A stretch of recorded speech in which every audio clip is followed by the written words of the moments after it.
All right, Wildcard weekend, the Eagles versus the Buccaneers.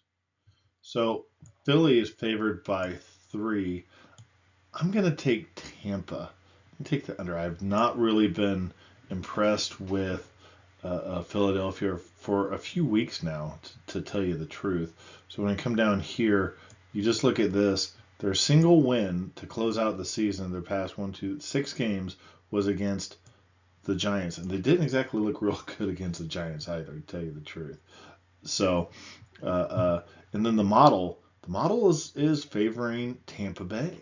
So the eyeball test and the model is showing me pretty much about the same thing. So when I come over here, it's got Tampa Bay with 55% chance of winning. That correlates to a 1 to 1.5 point spread, which, by the way, no Bayesian adjustment here as well. And then when I come over here to the right to the box plot, so 23-22 advantage for Tampa Bay. Yeah, I'm going to take that. Now, granted, I look at Tampa Bay and they are a scrappy team. They are not. You don't watch them and say, "Wow, that's a team that is going to dominate and really, show the other teams, how physically dominating they are."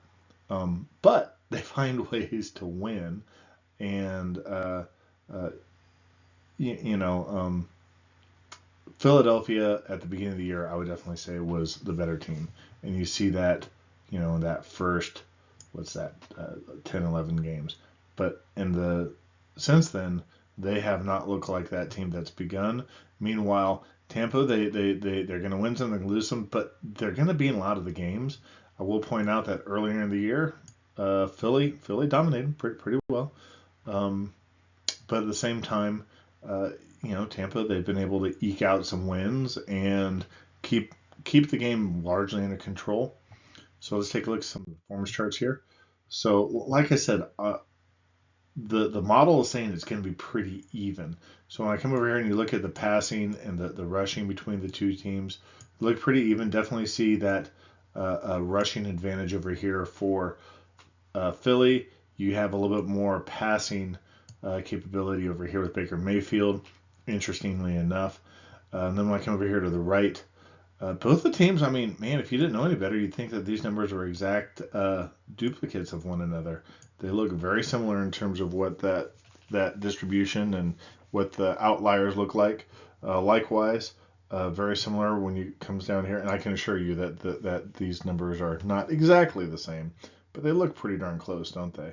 When it comes to their turnovers, for their sacks, and then it's only when you come over here do you see that Philadelphia, over the course of the season, is showing that they've got some. I'm sorry, Tampa Bay, over the course of the season, is showing that they've got more explosion, more of those big plays than what we've seen from Philadelphia. Let's come over here to the bottom left. So this is actuals. That first 10 games, that's where Philly was, right there, above average, particularly on the offense. Defense not looking as good. Tampa Bay is different. On their offense, they are scoring below average, but their defense is keeping them in the games as well.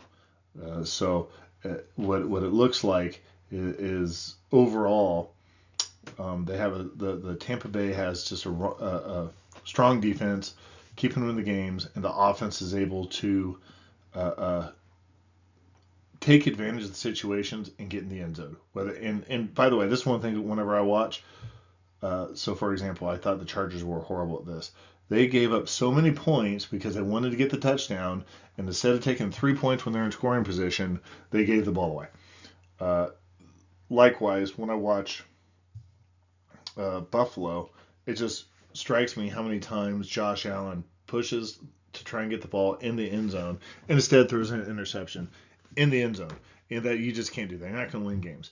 Meanwhile, you see when I watch Tampa, they're going to take the points. In fact, I think in this last game they put up 9 points. I think it was in an ugly game. Only got field goals, but they're going to play sound fundamental football. And recently, I don't know exactly what's going on with Philadelphia, but they have not been playing the way that they did in the first 10 or 11 games. So, anyhow, if you like what you listen to, click like and subscribe. If you got any questions, comments, drop me a note.